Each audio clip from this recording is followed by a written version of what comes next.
kwongera kumobilizinga banne eyo mu byalo gye babadde batalaaga kati obagayi kyakasasiro nakyo mukirimu. Nga bwe mumanyi bannayuganda bannange owekitiibwa ab'ekitiibwa abali wano mwenna, Mr. Deputy Prime Minister, Honorable Ministers, our technical people and security, ng'ennaku z'omwezi 25 mwezi gwa Julayi,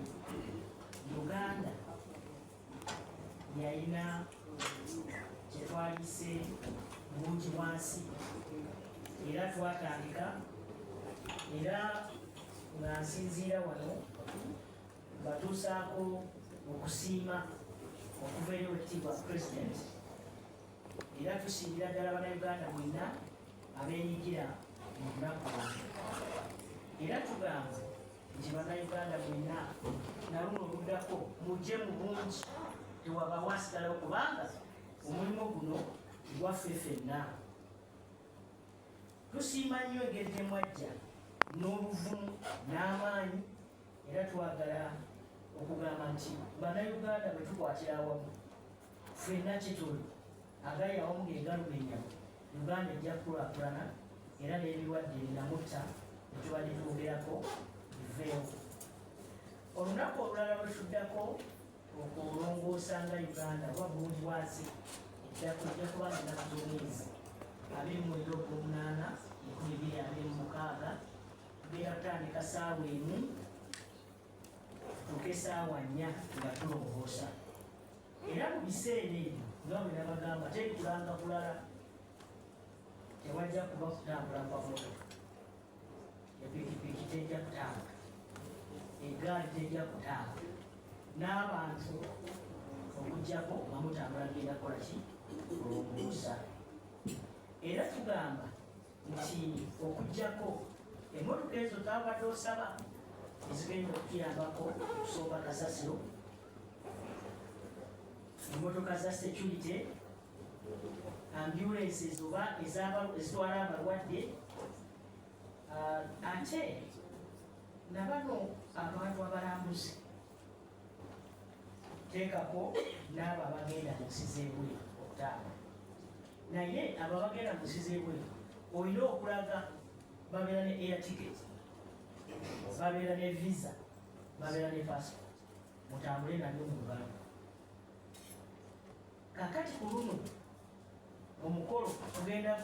twagise epicenter, entujjo ey'okulongoosa egenda kubeera awo Kyalwaddala mu meya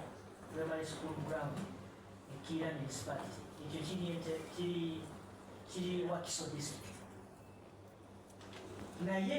omukolo guno gwa Uganda yonna, era tusaba abantu babeere mu bifo byabwe bonna gye bali. Bajja kubeera mu cities, mumanyi cities tulina nyingi nnyo, bajja kubeera mu madistrict gaabwe, municipal zeeyo, bajja kubeera mu town councils, bajja kubeera mu magombolola gaffe ne ku byalo ne ku miruka. Kakati nga bwe mumanyi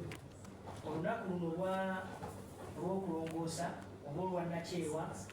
oba olwa bulungi bwansi, ekigendererwa kya kutumbula buyonjo, kulwanyisa birwadde binamutta ebibadde bita abantu baffe, ate n'okulaga obuvunaanyizibwa obwa buli muntu. Kakati olunaku olwo terujja kujjawo kulongoosa kwa mbeera abantu mu maka gammwe, eyo gye muli mu masomero, gye muli mu bizinesi zammwe, eyo gye muli mu bifo ebyalukale, tekijjawo kulongoosa kwa mbeera mu lunaku lwonna. Kati nze njagala kusaba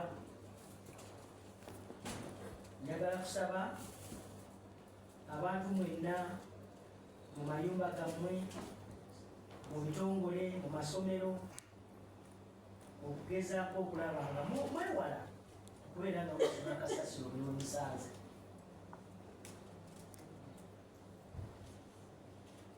Kati ku lunaku olusembayo kanjogere ku kyokusootinga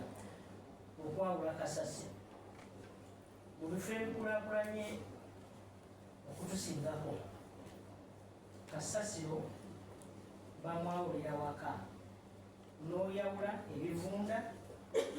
ebiveera oba pulastika ebyuma oba empapula byagala kwawulira waka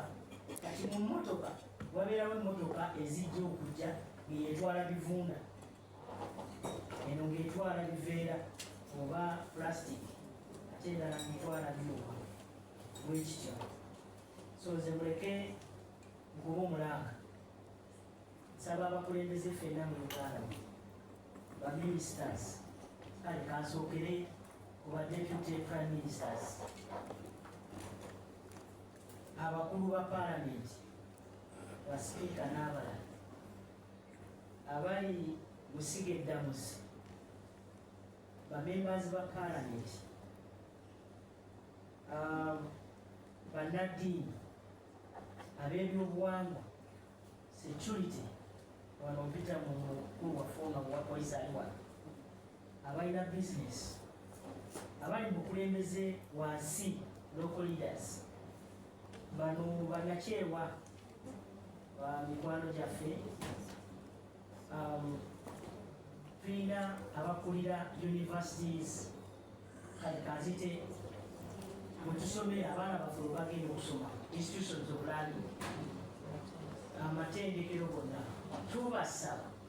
mwenyigire mu kulaba nga olunaku luno tulw'ekitiibwa olw'okulongoosa twakya bulungi bwaffe ffenna kakati wano tugenda kulagira